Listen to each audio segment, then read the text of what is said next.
Welcome, everyone, to the December 20th version of the Zooch and Wilde podcast. And before I get started, I just have two things to say.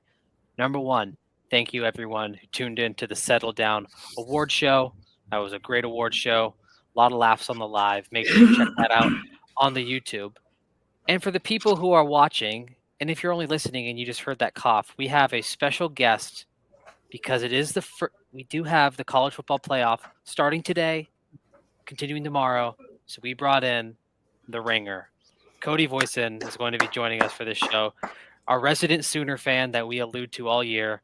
Cody, how we doing? Are you as fired up as I am for this show?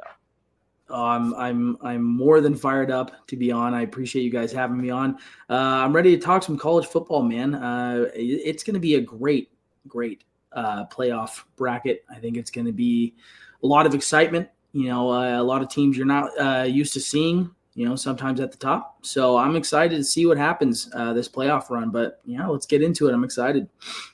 Yeah, no, we got a great show for you guys. We're going to be diving into every single game from this first week, also doing our classic list segment, as well as doing our semifinal predictions. And if one of the boys is feeling a little, maybe they got some cojones if they want to give their national prediction for the champion out now. National champion prediction out now. They can. Personally, I'm going to reserve that. Got to see how a couple teams play. But I wanted to get you guys' thoughts. Before we jump into the games, the Heisman Trophy was awarded last weekend. Travis Hunter, closest race in Heisman history. Kind of want to pick your brains on kind of the discourse, Zooch. I know you've kind of been alluding to it all year where it's like two things can be true. It's like you can think Ashton Jeanty deserves to win, but like it doesn't make Travis Hunter just the worst player in the world. Like some people on Twitter might have you think. Yeah, and we've been saying all year, he's a group of five guy. It's not gonna happen. That's why I didn't ever really get into it with people because, like, first off, all the Colorado and Boise fans arguing with each other. If the players were swapped, they'd be doing the same thing. That's why I was like, it's stupid just to be like, oh, Travis Hunter sucks. Ashton Jeanty plays just mountain. They're both really, really good players, but Ashton Jeanty plays at the G5 level. When you play at the G5 level, I mean, we've seen guys before with outrageous stats who didn't win the Heisman Trophy, and that's how there is a level of power in all sports, but specifically in college sports. For example, if North Carolina is 18-14 and South Dakota State is 31-3, but South Dakota State didn't get the automatic bid by winning the conference tournament in the Big Sky or whatever they're in, Summit, whatever it is. North Carolina is going to get that spot 9 times out of 10. That's just how it is, and that's sport. All sports at the end of the day are storyline and entertainment based. That is what it is. I 100% I'm with you. I would have had Ashton Jeanty as my Heisman. I got some stats for you guys. If you give me a sec, is actually way closer than I thought. So obviously the Heisman's like on the point based voting. So it's like X amount of points for first place, X amount of points for second place and third, and so on. And Travis Hunter had 2,231. Ashton Jeanty 2017. It's honestly like really impressive that Ashton Jeanty even got it that close. I think the thing that Ashton Jeanty should have been taken into consideration more, and before anyone says anything, yes, I know this is an old man take. Cody, we got you. You're going to have some old man takes, but I have an old man take, and damn it, leading your team to the playoff needs to mean something for the Heisman, Mm-hmm. And I know there's an argument, and we bring it up, and, we don't want any more Jason Whites, and that's okay, but damn it, making the playoff means something. Am I right or am I wrong? Like, I mean, I think usually yes, but I think it's devalued a little bit when there's 12 teams now. Fair. Like, and I'm not saying that's like right. I just think it's like if it was a 4-team playoff, you wouldn't have that argument, right? So I think people still use that against Ashton Genty in a way. Like it's like I said, I mean, Jordan Lynch had like fantastic stats and didn't win the high. And if the 12-team playoff had existed during that year that Jordan Lynch, they played in the Orange Bowl. That was a bad Orange Bowl. Holy moly. NIU would have been in the playoff, but he still wouldn't have won the high. Like it's more of a popular. I mean, to me, it's obviously a popularity contest when there was like 12 ballots, right? That didn't have either of them on it, which does I don't even. You really what they need to do is redo how it's voted for. Until then, a G5 guy isn't winning that thing. He's just not. Yeah. Yeah. I mean, like with Diego with his old man take, I think leading, obviously it's an individual award. Leading your team to a conference championship and a playoff berth, given the rules and, different format of playoffs now being 12-team. I think it has to mean something. To me, I watched Travis Hunter a lot over the season, and he did some phenomenal things. But I think there was obviously, with Zooch and everybody else, there was some sort of popularity there. I too. There was one game that I specifically just thought that this was just kind of pushing towards that popularity agenda. He was playing Utah, and he made a phenomenal catch in double coverage. It was a fantastic catch. The next drive, he gave up a 20-yard out and then a 50-yard bomb to the same wide receiver. Announcers didn't say a word. Didn't say who got torched, nothing. They just said Utah goes on, and now they, bringing it close back to the, bringing the game close back. But then he makes that phenomenal catch and he's, oh God, give him the Heisman. And I'm just like, I know the broadcasters, they have a certain points that they have to hit, and I'm sure they're told it's certain things that they gotta, it all works in. But there's times where I'm like, the whole argument with, it's an individual sport. I was like, you can't tell me right now that if Ashton Genty went and played Wyoming and we lost, but he still had 160 yards and 3 touchdowns, that they wouldn't be saying, oh, it's over. It's over. Yeah, he lost to Wyoming. Like, you can't be saying that. They're going to say that. They're going to use that because he's at a G5. So obviously there's going to be more I think pressure going towards that point. But I don't know. With Travis Hunter, I feel like Dion and with the 12-team playoff, yet again, it goes back to it should have been easier for them to get in. To be honest with you, there's very, very a few games where it's just, they lost in Nebraska, both Kansas teams. Posing for Heisman while you're down by 18 with your season on the line, in that moment, to me, that's not an impactful player.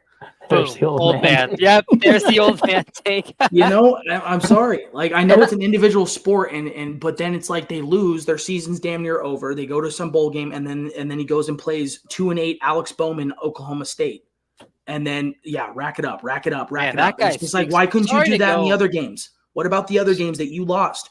Instead of posing for Heisman, you should be telling your coach, "Give me the ball more." This both sides discrepancy. It's like, dude, you could have won more ball games if you're just like, yeah, Dion, I'm the best player, right? So give me the ball. To be fair, though, I think that's only used against quarterbacks when it comes to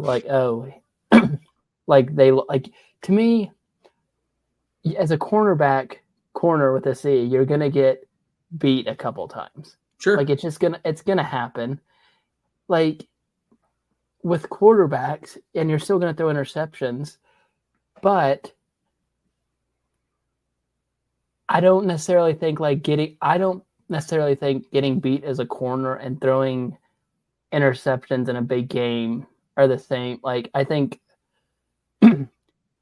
while a quarterback, like Jaden Daniels last year, he didn't make a play to win the Ole Miss game.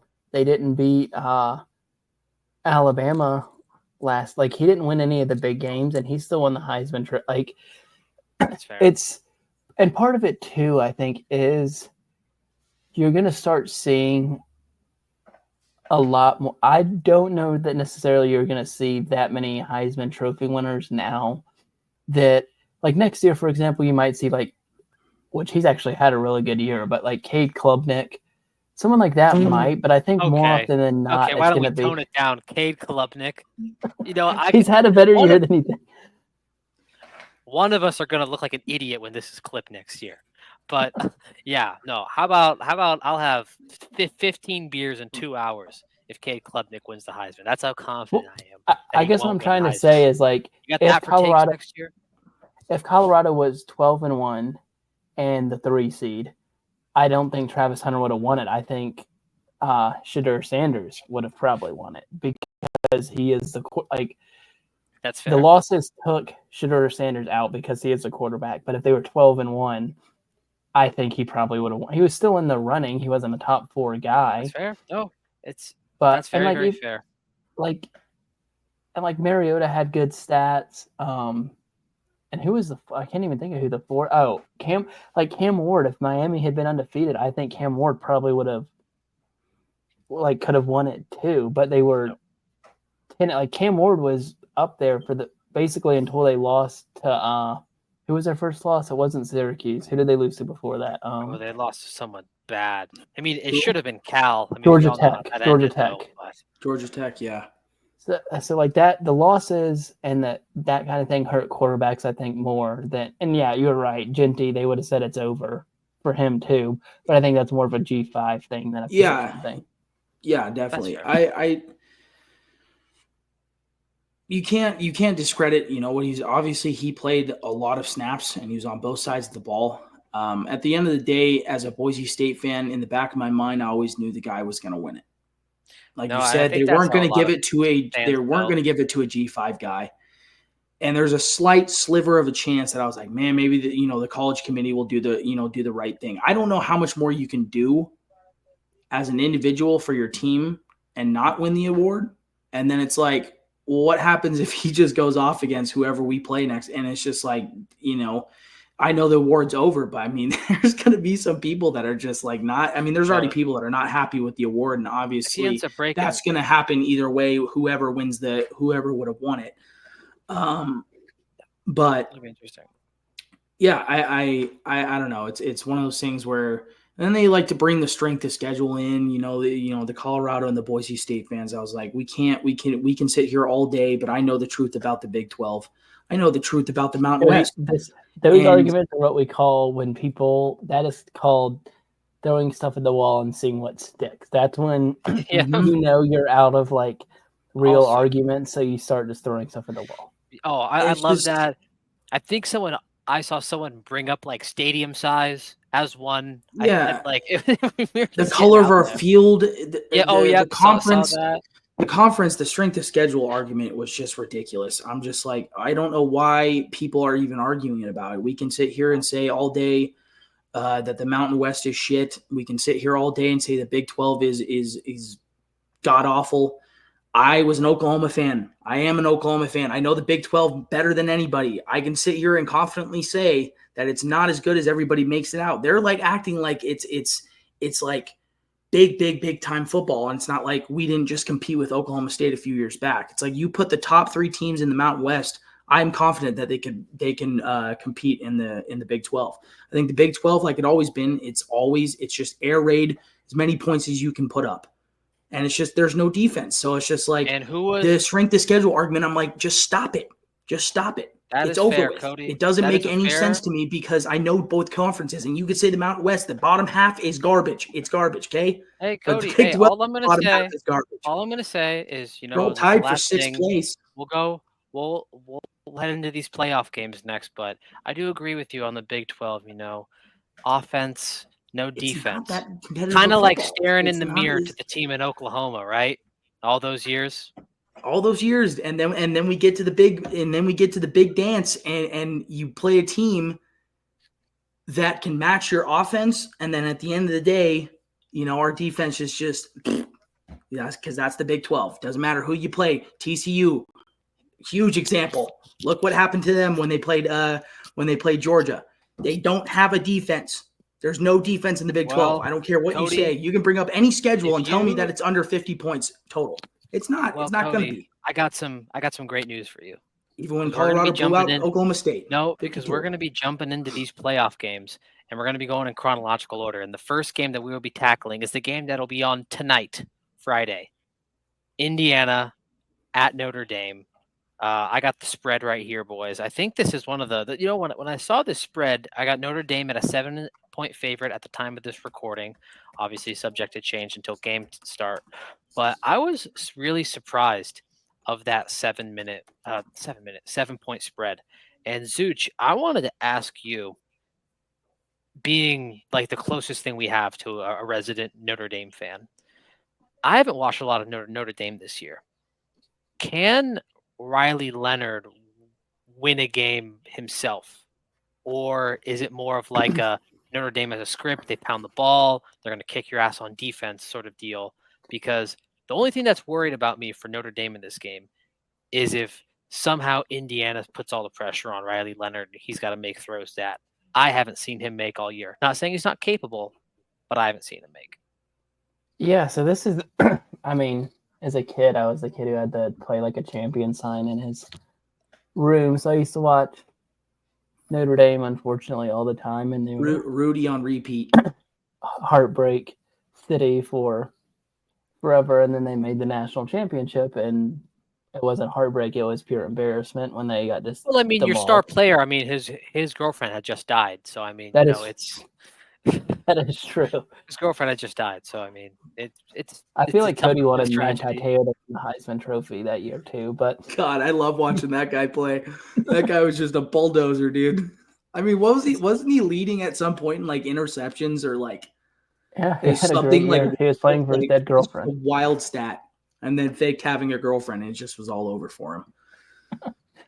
So I mean, I haven't watched a ton of them this year. Like, I think they're kind of built to where you don't need, like, and I'm not saying like player for player that they're Georgia or anything like that, but I think they're built in that same mindset as like a Georgia or some of the Alabama teams you've seen, to where like whoever the quarterback isn't detrimental to the team, like the old AJ McCarron model. Yeah, like it's the quarterback's there. You might need them to make a couple throws, but it's based on the run game, based on their defense. Like Notre Dame's not gonna be trying to score in 2 or 3 minutes. They're gonna take 5, 6, or even longer minutes to score. So I think, in a weird way, I think it's a really bad matchup for Indiana, because I think that when we've seen Indiana this year play decent defenses like Michigan and Ohio State, that's the two biggest examples. And like Michigan was horrendous on offense, but Michigan's defense was pretty good all year long. Like, I mean, there were times they were just out on the field too much and they were going to give up points. So I don't necessarily think that like how Riley Leonard, I mean, if he comes out and throws 4 interceptions, yeah, they'll probably lose. But I don't necessarily think that he needs to like throw for 300 yards or anything like that. Like, let me pull up. Yeah, that's what. I mean, he has 2,000 passing yards this year, so it's not. My main quote for this game was Notre Dame should literally. It says, "I think this could be a shit pumping," which means I think Notre Dame could shit pump Indiana, and it's over by halftime. All dependent on if Riley Leonard isn't a fuck up. As long as he doesn't have just total brain aneurysm, I think, because look, Indiana, it's a great story. Cody, I know you may be playing devil's advocate with Indiana. I'm going to pass it off. I'll get into it a little bit. I just don't. Be a realist here. I just don't think Indiana. I mean, I think they could cover that spread, that 7-point. Anything could happen in the playoff, but I just think Notre Dame is too solid. Like Zooch said, built in that old SEC model: line, run the ball, athletes at corner. It's my opinion. I think I got Notre Dame in this. Yeah. I'm sorry, Cody. Oh, sorry. What were you saying, Zooch? I was just going to say, I pulled up the game logs for Riley Leonard, and he hasn't thrown for 300 yards once this season. But, like, Love is a great running back. And the thing is, I mean, that defense, like even, and I know like the Northern Illinois thing is just so like the thing about the Northern Illinois is that's a really bad loss.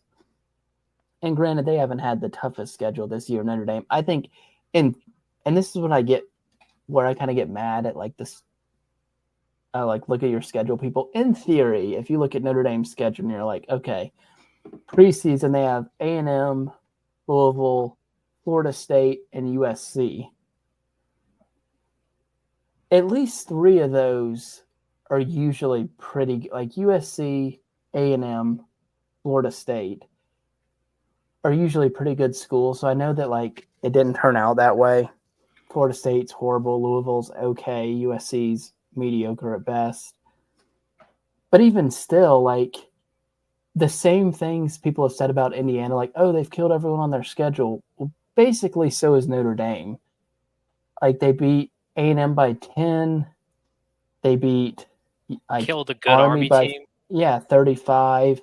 They killed Navy. And it's not like Florida State was terrible and Notre Dame won that game 52-3. So I think they're, in a weird way, Notre Dame is maybe one of the most underrated teams going into the playoff. Like, we're starting to hear a ton about Tennessee. Georgia's getting a little bit of hype. Oregon. I think Notre Dame's kind of flying under the radar because people kind of expect same old Notre Dame. Like, you're going to lose 30-3, and they might. Like, we'll see. But back to what your original question, no, I don't think Riley Leonard is going to be a big factor either way in this game.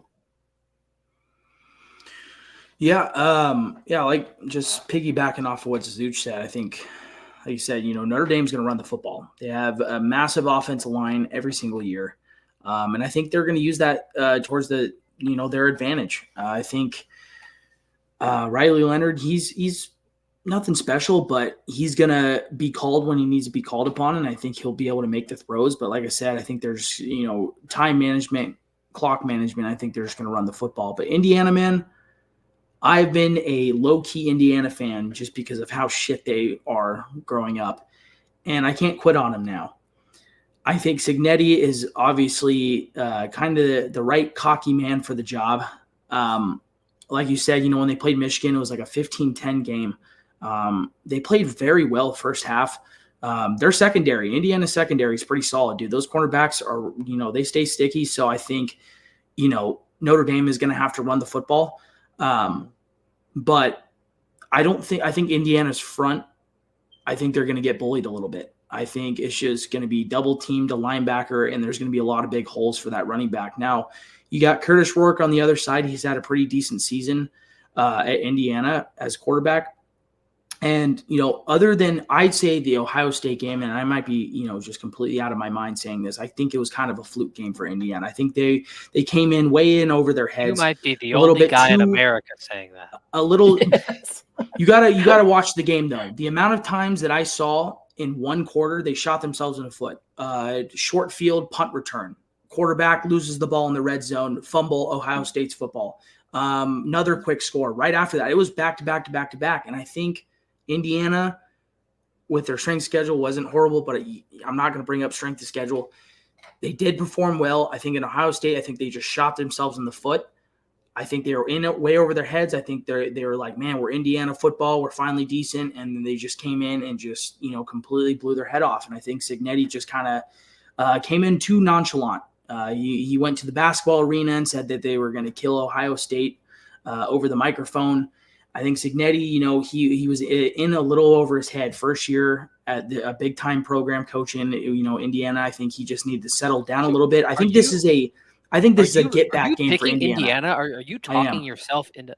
I am. There we go. I'm picking Indiana. We needed this. This is why we bring you on, Cody, because I can't stand. I'm sorry, Zooch. I can't stand Notre Dame. Both my uncles are Notre Dame fans. I hear about it all the time. I can't speak for Zooch, but I realistically probably have Notre Dame. If I had to put a number on the winning, I would take the super spread, like the 12.5 point. Yeah, I think Indiana might have like that. It could be like 116 yards of offense. Yeah, it could be like that, or it could be no offense, but Notre Dame football, where they just kind of crap the bed and it's just big time, big moment, and they just poo. And it's like this Indiana team, no offense, but they ain't got nothing to lose. They lost their big game. This is a get back game for them. The last thing I wanted to say is, if Notre Dame wears the black alternates, bad. Yeah. Cannot. They announced they're wearing they're wearing blue, gold, but the names are on the back. And it's at it's in South Bend. Those crazy Irish drunk fucks screaming. It's going to be a tough place for Indiana to play, but I truly believe. I think it's going to be a close game, but I think Indiana's going to. This is a get back game for Zignetti. This is a game for him to solidify. I did a damn good job, and I did. Obviously he won the Big Ten coach of the year, I believe, and I think he's going to prove that on that's fair tomorrow tomorrow or Saturday. Today. Yeah, it's the Friday night game. Friday night game. I think Zignetti's going to come out a little bit more level-headed. He's going to tell the fellas, I think, just settle down and play football, because he was in over his head going to Ohio State and playing. I think Indiana's going to get it done. Tell. Well, let's now move on to the Saturday games, the first of the slate. SMU versus Penn State. I'm also really excited. The interesting thing about this game, on TNT, this is it's on TNT and Max. So if you wake up and you can't find the game right away and you start to freak out, it's on TNT. Don't worry, guys. If you have YouTube TV, you might be seeing Charles Barkley talk about it later this week. But Cody, you got a lot to say about this game, and I'll just let you say a little bit because a lot of us have a lot to say about this game. Yeah. Who do you got, and do you think Big Game James comes out in this game? Do you think the buttholes get tight in Happy Valley? Buttholes get tight in State College? I just don't see a way, rhyme, or reason for Penn State to lose that game. I think SMU, they've done a fantastic job in the ACC. They went to the championship, had a close game against, in my opinion, not Clemson, not the regular Clemson. Dabo prayed to God and got his prayers and made it out just alive against SMU. SMU, they I think they got a little bit of a chip on their shoulder. First playoff appearance, kind of a smaller school, and they come in and they kind of flew under the radar and they just started sliding up into the rankings of the ACC. But whiteout game, Penn State, they've never played in an atmosphere like that. I don't think they're going to be there's no way in hell. It's 110,000 people, whiteout. SMU has never played in front of more than maybe 40,000 people. Their stadium probably fits 35. Zooch, I see you smiling. There's just no way in hell. A lot of what Cody's saying There's right just now. no way. There's just no way that SMU – it all revolves around that quarterback. He's mobile. He can move. But I'm telling you can score points. And I just think the size and – the talent is just going to really show. And that crowd, dude, they're going to be false starting all day. False start. I don't care if they're playing Mo Bamba at their private facility practice field in Dallas. That ain't Dallas, buddy. You're playing it with the big dogs. So I feel like it's just not going to go SMU's way, unfortunately. But maybe I might be wrong. Who knows? So, Cody, should SMU play a little mind games and come out shirtless for warm-ups, specifically the offensive and defensive linemen? Should they come out? If I saw, as a Penn State offense or defense lineman, I saw my opponent with my shirt off, I'd laugh in their fucking face.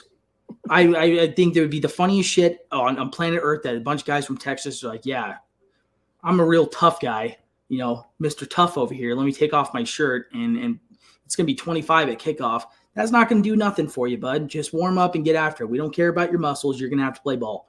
And I don't think SMU is ready for that type of atmosphere.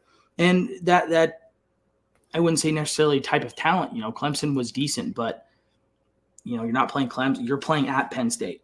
So the only break they get is that it's in the daytime, and that's not saying much. So, but yeah, I got Penn State. Under normal circumstances, I would be willing to pick Penn State in this. But Penn State really hasn't beaten anybody. They don't have a singular signature. Who's Penn State's best win? It's every year with Penn State. That's the problem. Is they get a cupcake schedule. They lose to Ohio State. It's just a recipe for James Franklin and It's Penn State. Illinois. Yeah, it's Yuck. bad. It's a bad win. And SMU doesn't have much better, but I don't. I kind of think that Penn State is that team who benefits the most from being in the Big Ten. Yeah. Like, obviously, Ohio State can lose to Michigan, and like they're still going to be in the playoff. Me and Diego talked about it a couple weeks ago. If that had been Indiana who lost to Michigan and then lost to Ohio State, they probably wouldn't be in. In fact, I think Miami would almost definitely be in over them. But Penn State is like a brand name. But when was the last time? Like the last time Penn State won a big game? Like people give Notre Dame crap. Literally, the last I think. But I agree with Zooch on that. Winning a big they game. They don't win big games. Honestly, probably the Trace McSorley years. And that's why I'm kind of going back and forth on this game myself. You know, Penn State, what Penn State, I think, has that SMU hasn't seen is they got some killers on defense, Penn State. Abdul Carter is going to be those edge rushers for Penn State is legit. They play sound, and if they can contain that quarterback Jennings, the notes I have on this game are it's over. If they contain that quarterback, it is over. It is. Penn State needs to lean. This is a game that you just got to keep leaning because SMU is going to throw some punches, and you just got to eat them and just realize it. Think of it as a UFC fight. This guy is going to do his crazy Nate Diaz beat you up in the last 30 seconds and get the crowd going, and you got to realize, no, I'm the wrestler, ground and pound. I'm going to wear you out. And if you're SMU, you have to use shock plays to unlock big game James. Yep. Because you got to use those shock games, turnovers, 20-yard plus plays, big time touchdowns, maybe even go for 2. Fake play. I don't know. Things that are not. Yeah. You need to make everyone in that stadium just get tight. Yep. That should be your goal. Is to get everyone in that stadium. The goal for both of these teams should be not. I'm not going to say you should look ahead, but you win this one, and you're a pretty decent. Specifically, Penn State. Like Penn State, if they win this one, will be a double-digit favorite against Boise State. So, like, the winner of this game gets the best draw probably outside of maybe, I don't know what a line between Arizona State and Boise State would be, but I think they're pretty similar teams, to be quite honest with you. But like, I mean, if you're, I think there's a lot of, everyone's talking about the pressure on Ohio State, and fair enough. I think there's a lot of pressure on Penn State too, because a lot of pressure. Penn State has the best draw to get to the semifinals, and it's not even close. And I'm talking purely about if you were a fan of any other team and someone told you have to beat SMU and Boise State to go to the Final Four, you would, instead of having to play like Oregon, Ohio State, Tennessee, Georgia, Notre Dame, you would take that 100 times out of 100. So fair. Penn State, man, also, this is a pretty big hole in their game. They're not a good – they can't stop the run. If I was SMU, I'd run the football. I'd establish the run 100%, dude. In Oregon, in Big Ten Championship, they had 2 separate running backs with over 100 yards. And that makes me excited if we play them, is because that's their hole. Is they're great on pass rush. They can get to the quarterback, but dude, they can't stop the run. I truly believe they can't. You stay sticky, they can't stop. And if I'm SMU, you're throwing them that, and you're throwing them trick plays. You're doing stuff that they're not going to see. You're going to do stuff that makes scrambled eggs in James Franklin's brain. That's how you get Penn State. If you want to win that game, you got to do something that's out of the ordinary because you already don't have anything on your side. No offense to SMU. They just, other than having a chip on their shoulder. And Penn State, like you said, in my opinion, I can't stand Penn State.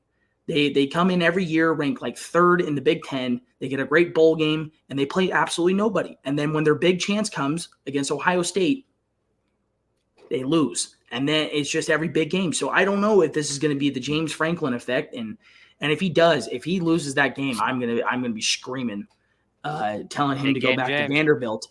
Time for you to get back to those walk-on videos, pal. It's over for you. But yeah, Penn State. I got Penn State. I got to keep it with that, you know. I'm going Penn State too. I fear what Abdul Carter might do to the opposing quarterbacks he might play in the next 2 games. He is a scary individual, and Dude, things he's might so turn out good. for. I got You know what I'm doing? Penn State too. You know what I'm doing? I'm going right for that fucker's knees. If I was coaching offensive line for Penn SMU, I'd be like, brother, you are a 3-star. No offense, Cody, you are a 3-star. Cody, then it's time he's to chop so block. athletic, he's going to hurdle, and then he's going to look at as long as Jennings you just and tip go, him, just stop him. And then he's going to look at Jennings and go, wah, wah, wah, wah, wah, wah, wah, and just start licking He's going to his be like, chops. what's his face? He's like, we got collard greens, fried chicken. Grits, catfish. Dude, it's bad for SMU's offensive line is going to have their hands full. And if I were them, dude, I just have someone skip them off the line every single play. But Penn State, Speaking number 44. of offensive lines, this is actually a great segue. Speaking of offensive lines having their hands full, we're going to move on to the second game on that Saturday. It's the Orange Battle. Clemson versus Texas. The Freakazoids of South Carolina versus the Freakazoids of Texas. 2 rabid fan bases. Clemson obviously snuck their way in. I will get a spread to you guys real quick. 11.5-point spread in Texas's favor, the biggest one of the entire weekend, which is honestly surprising to me. I'm not so surprised. What I have for this game is I think Texas should cover. I think this should not be close. Texas defense can take control of the game. What I have is, and I want to get your guys' opinions on this, Clemson needs a Ewers shit-the-bed game to win. That is the only path. If I am the Lisan Al-Gaib from Dune, and I can see the path forward, I can see the future, right? The future for Clemson, the only way they win is if Quinn Ewers has a shit-the-bed game. How much, though, now that they've had a couple weeks to plan, which it hadn't, Quinn Ewers has just not been that good this year. I honestly think you might see a lot of Arch Manning in this game. So I don't even know that, like, I think if Quinn Ewers starts out, like we've seen him start out a few times this year, like 5 of 9 with a couple interceptions, I think Arch Manning might come in because if you bench Quinn Ewers now, you're not like he's not going to be back at Texas next year. He's either going to be in the draft or he's going to transfer. Like Arch Manning is starting for that team next year. So I honestly, and like there's been a lot of smoke there in general. Like he got benched in the Georgia game. Then you had the thing of like him entering the portal midseason. And I think there's probably like they came out and said, oh, it's not true. It's not true. I think there's probably something happened up there to where that got out. That doesn't just, to me, like blow up like that without there being a little smoke. So I think the Arch Manning run might be starting Saturday with the Longhorns. Cody, what do you think about that? If Quinn Ewers plays bad, starts out bad. Yeah. When you were mentioning the game, in the back of my head, I was just like, if they're smart, they'd start Arch Manning. I think he's just way more versatile. He's a lot more exciting. I think he makes plays on his feet. Quinn Ewers, I think, is just kind of flat. In my opinion, I just don't think he's all that great. I think he just kind of does what he needs to do, and that defense is phenomenal. That's the best part of their team. That defense, like you said, Diego, they can take over that game, and I think they will. If they get pressure on that Cade kid, I think that secondary is too good too for Clemson's wideouts. I think that secondary is phenomenal. I think might be the biggest mismatchup of the first round. Yep, 100%. Those Texas DBs versus Clemson wide receivers. There's a reason why Dabo broke his no transfer policy this year to go get one of the best FCS receivers. That receiver unit, which used to be the Clemson standard, guys like T. Higgins, Mike Williams, DeAndre Hopkins, it just hasn't been there this year, and even last year for that. It's just I don't think Clemson's Clemson this year. I truly believe that they're gonna lose by at least 2 scores. I also got Texas winning this game.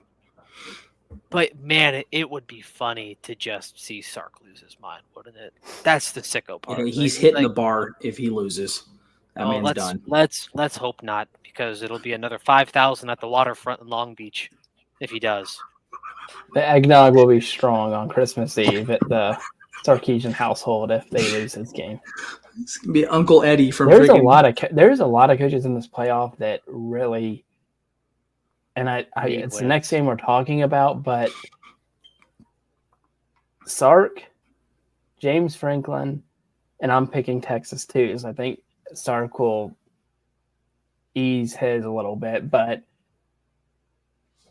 going into the next game, like Ryan Day, like honestly, all three of those we guys just jump right into it. All three of those guys really need to not lose these. Like Ryan Day is. Well, the thing is too, you're gonna with all three of those guys make close to $10 million, if not more. A lot of that's about to start changing with these coaches with this profit sharing, because you're gonna have to give the players some of this money. Like you're going to have to. And I think you might start seeing some, and we've seen it. Who was it that someone restructured their contract the other day? Mike Norvell. Yeah. Like that's coming, and it is, I don't think the other two would get fired if they lose on Saturday. I do think Ryan Day will get fired if they lose. 100%. Saturday. That's 100%. Look, I'm in the same boat, man, and I think Ohio State, this is the big game. This is, to be fair, the game I'm most excited for. I think this is the most evenly matched game. You got Tennessee fans claiming that they're going to turn 30% of that stadium orange. Good luck to them. But, I look at Tennessee, I look at Ohio State. For Ohio State, how do they respond? That is the biggest embarrassment. Zooch called it when we first reacted to that game, the most embarrassing loss Ohio State's ever had. Yeah. Realistically, to Michigan. 100%. How are they going to respond? And how are they going to respond with a depleted offensive line that's now down a couple starters? And an already shaking offensive line to a team that has, that guy Pierce for Tennessee, and those guys, they're coming. A lot of this talks about the Penn State D-line. That Tennessee line is going to be coming. Yeah, it is. I was just about to say Tennessee's defense, in my opinion, is one of their best attributes. They fly around, man. Their defense keeps them in games, and they're good. Now, their offense, in my opinion, they normally start slow. You have that kid at quarterback. He normally it's got to get the gears turning. There's been some times where I'm like, all right, buddy, you're going to have to start slinging it. You're going to have to start putting it on the dime. You're 6'6". Let's get after it. So I think it's like as Hubel and him get on the same page and they can start fast offensively, and that defense just does what they do. I think this is just a recipe for disaster for Ryan Day. Now, I've been on the fence about who I'm picking. Like I said, this could be it's at Ohio State. Ohio State's defense, they have 33. That edge rusher, I forgot what his name was, but he's excited, man. I mean, he was damn near their whole team. Yeah, he was damn near their whole team against Michigan. Nobody showed up to play besides that kid. So I think he didn't do anything worth winning for 4 years. Well, yes. The Michigan guy, what's his name? Graham. He's just like 4 years. And the car's like, and then you just have Ryan Day in his khakis looking like an absolute dumbass. I will say, let's just say this game in specifically, the coaching freakouts from both fan bases for the losing coach. We will even have Ohio State Ryan Day meltdown, or we will see some of the meanest and most heinous things said about Josh Heupel. Let's just say he'll be wishing he was still called Pillsbury Dough Coach if he loses this game, which again, very mean. Josh Heupel is a good coach, but Zooch, I wanted to talk to you about kind of where you stand on this game. And we've been talking the Tennessee team, and we laugh about it post Morgan Wallen walkout. So that's Alabama week, and pre Morgan Wallen walkout. It's almost kind of been two different teams, right? Or I kind of want to get your thoughts on kind of Tennessee coming into this game.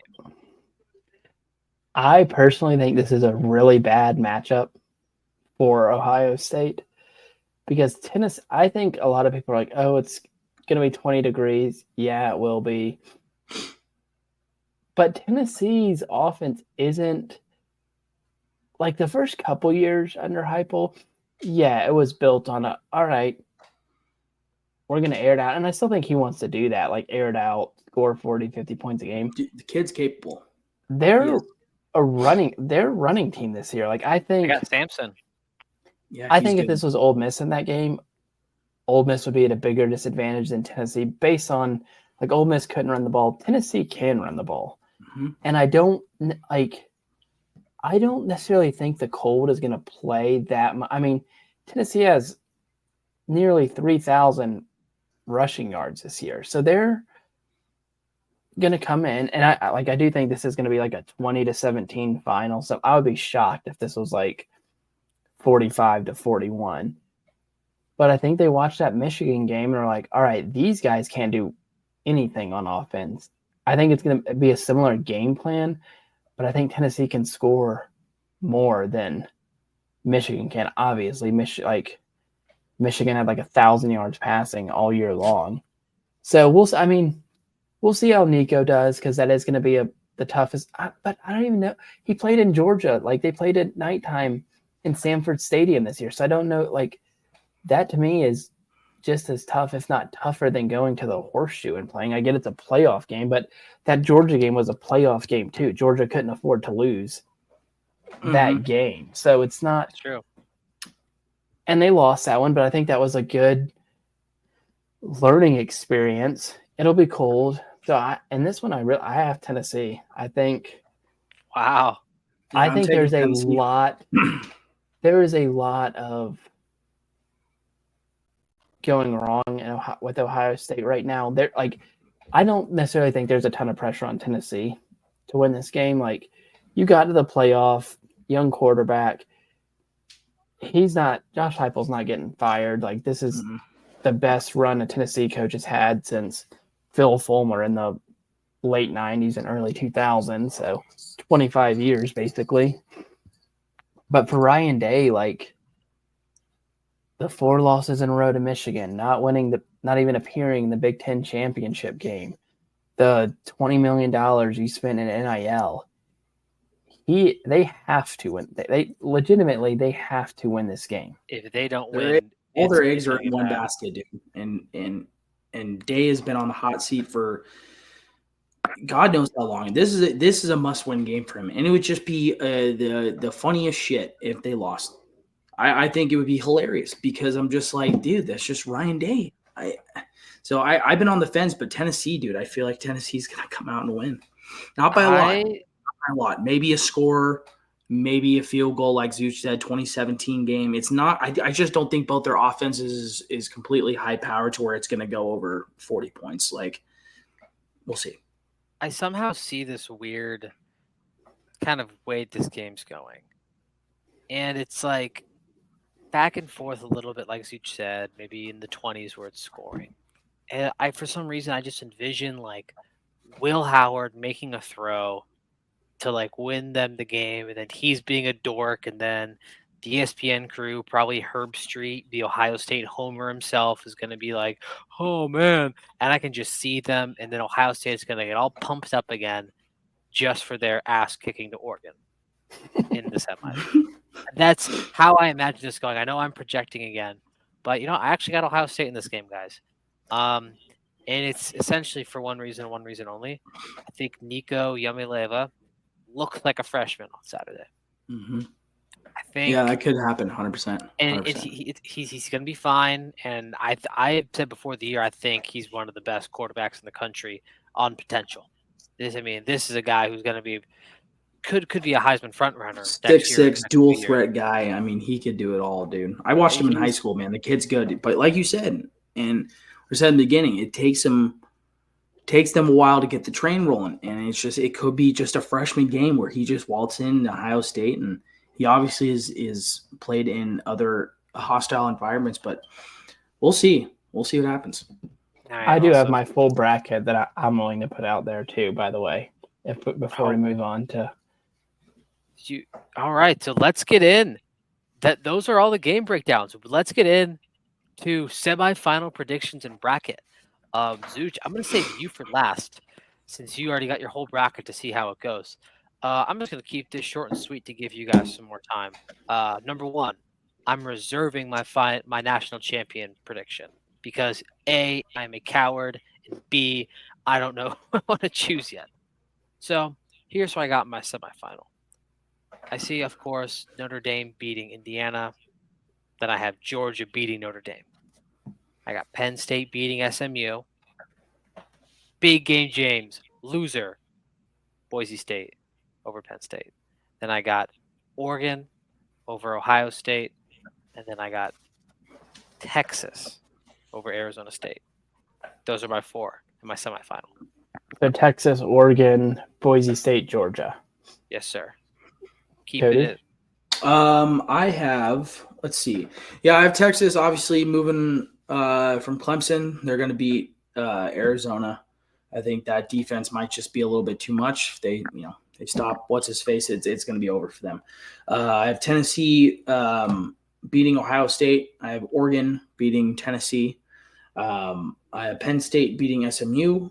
And I obviously have the boys in blue, Boise State beating Penn State. James Franklin, count your days, brother.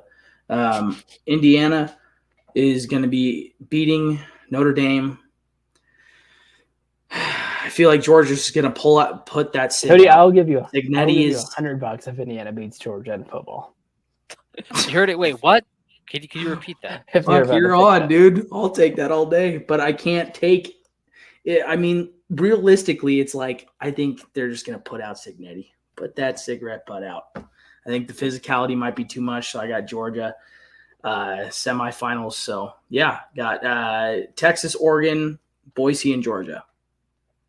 Boise and Georgia. Okay, so I'm going to pull it up real quick.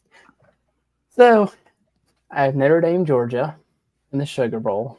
Georgia's going to win that, I'm pretty sure.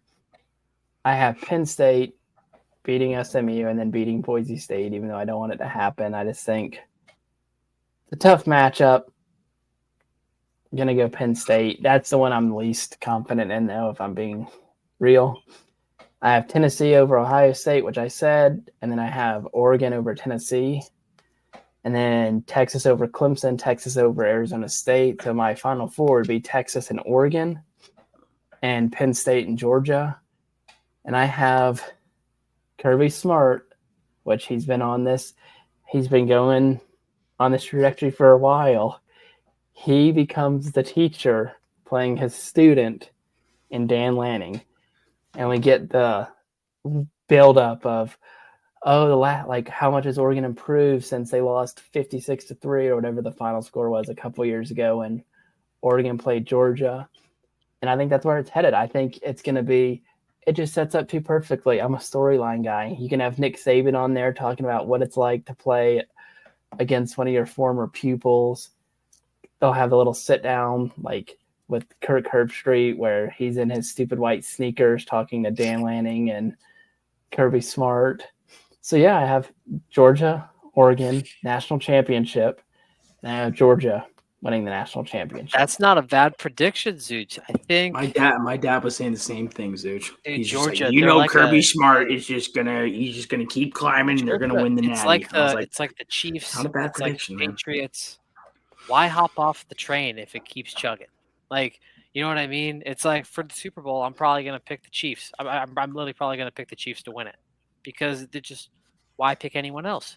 Well, and a lot of it has to do with there's quite a few teams in this year that if something were to happen, I don't know what that team does. Like if Dylan Gabriel got hurt, I think Oregon's in a lot of trouble, right? So Dante Moore, not a Moorhead?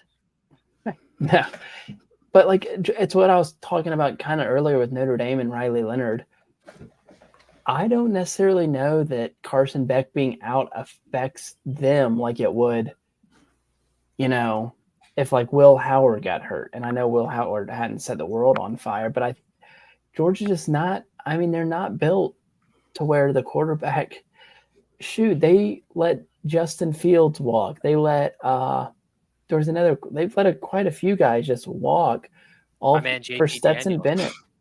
Yeah, JT, they've had the 5-star, and granted, Carson Beck and I'm blanking on his name, Gunnar Stockton were highly recruited guys.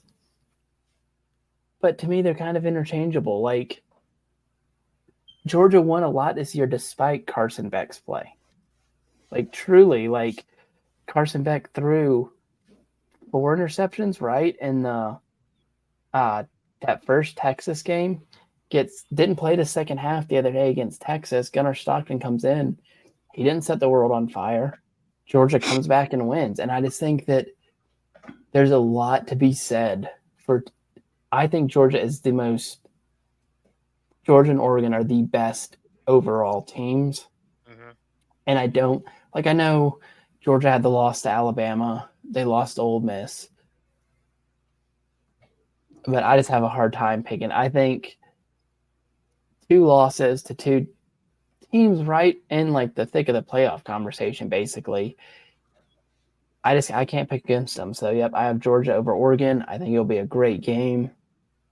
I think Dan Lanning is really building a powerhouse in Oregon, like especially with like what he can do with NIL and all that stuff. He is a very good coach. He's young.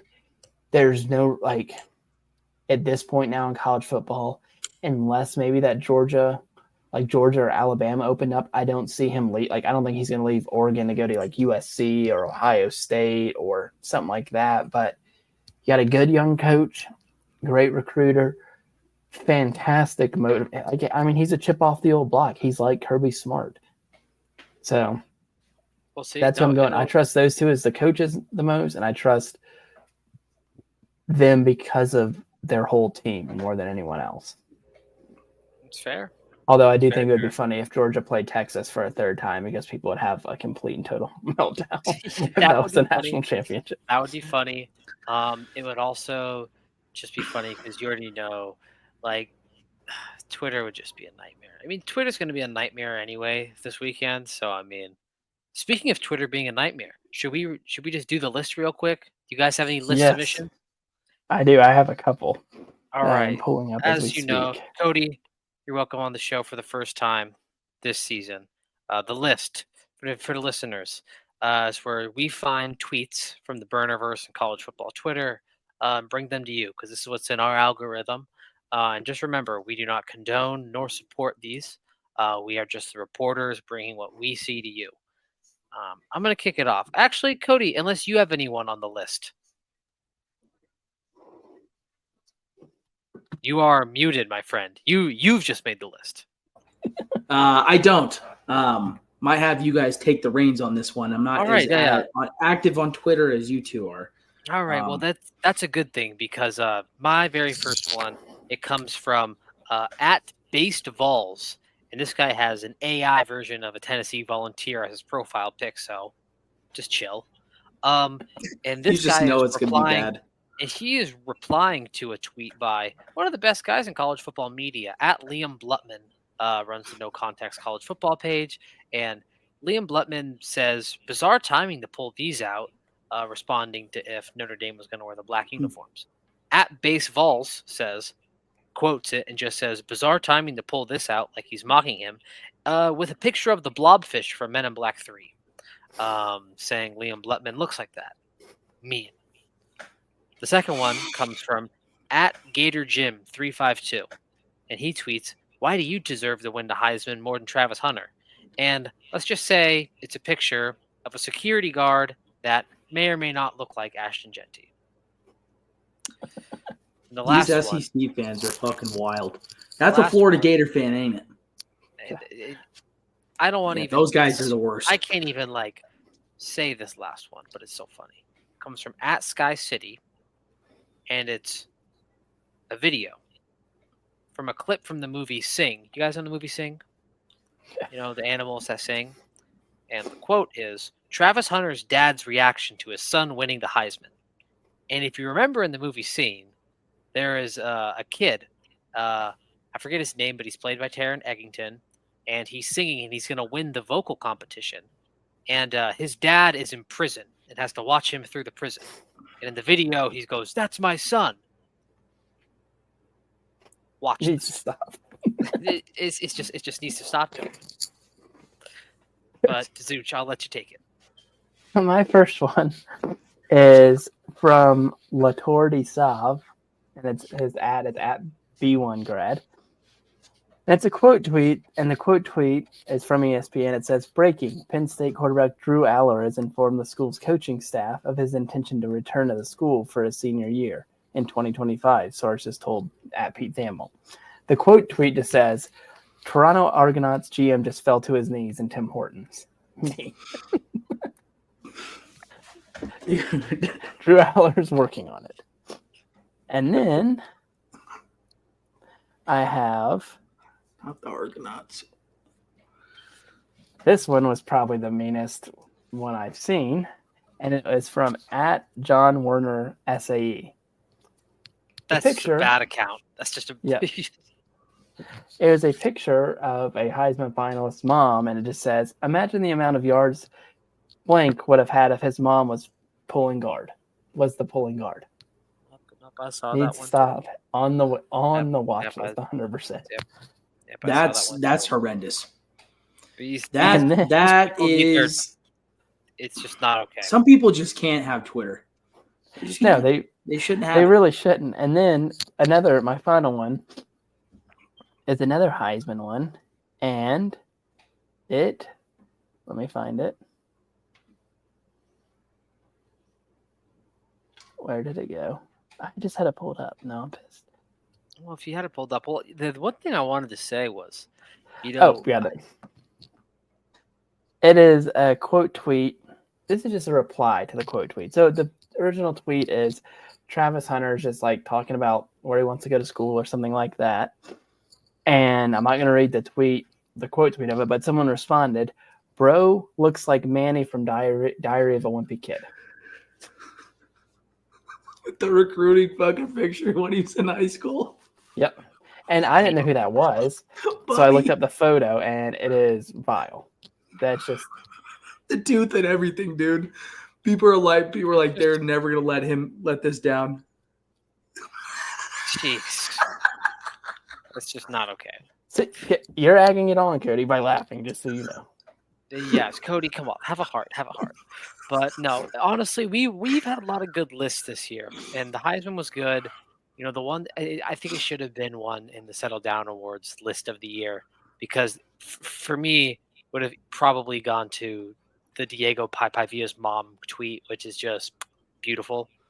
But no, the list was awesome. I can't wait to have more list tweets.